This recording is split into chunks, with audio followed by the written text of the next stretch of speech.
What you believe about God is evident in how you fold the clothes.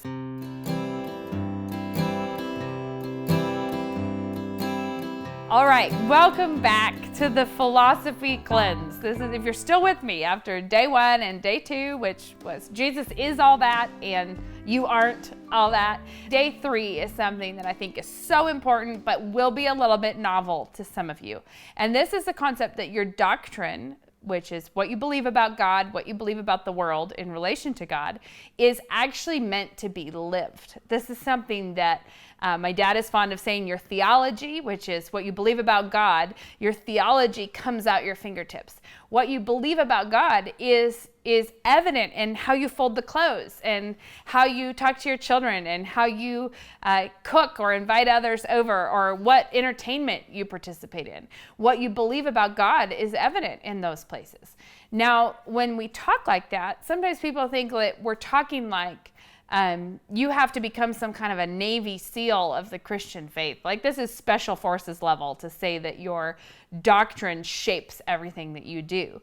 And that's because you're imagining a world where you're having to actively engage some important mental thing before you can clean the bathroom, or you're going to have to engage all of these thoughts before you do, deal with a child, change a diaper. But the reality is that the way the human mind works is the same for all people have this functioning in their lives. So if you imagine gears in a clock or something, the gears that rotate and the movement of one wheel turns the next one, and it's a lot of cause and effect. Every human has a gear that is their fundamental beliefs, and that set of beliefs actually drives all of their decision making and their behavior and how they handle hardship. So your fundamental beliefs are expressed because that's the main gear in your life that shows itself all over your life without actually you having to be very intentional about that. If you actually believe it, then it will come out that way. Now, I know that you're thinking, what? That can't be right. But I want you to think about it this way. If you believe that with me for a minute, work it back the other way. If you have some bad fruit in your life, ask yourself, what belief is driving this? When I'm angry at my children because they messed up something that I was doing, what am I fundamentally believing about the world and about God that I'm reacting that way? Because it's not a beliefless reaction. It's just the outworking of a doctrine. It's the outworking of a theology. Now, what happens for many Christians is that what we say we believe is not what we're functionally believing.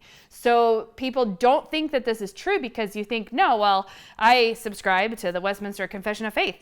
I believe these things. I have a profession of doctrine, and then I have my actual street smart doctrine, and they never the two shall meet. I behave this way in my life, but I believe this, and that's one of my behaviors. Well, what I want to challenge you to do is to ask the Lord. This is our challenge. This is all about being a little uncomfortable. This is a detox and a cleanse. I don't think it's supposed to make us feel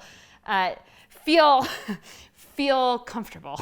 It's supposed to make us evaluate things that are uncomfortable. So what I want you to think about is asking the Lord to reveal to you in your life in which places you are not living according to your profession of faith. So a simple example would be worry. Many, many Christians are happy to say, oh, I worry really bad. I worry all the time. I do this. But if you actually believe Jesus, if you actually believe God is in control, if you actually believe the things that he says in his word, that doesn't not affect the way you interact with worrisome events. So it's not like only Navy SEALs apply their doctrine to their real life. Every human applies their doctrine to their real life. The question is whether your doctrine is actually a doctrine that you meant to embrace, or if this is a doctrine that you took on accidentally because you have not been listening to God's word and have instead been listening to the deceitful philosophies of the world.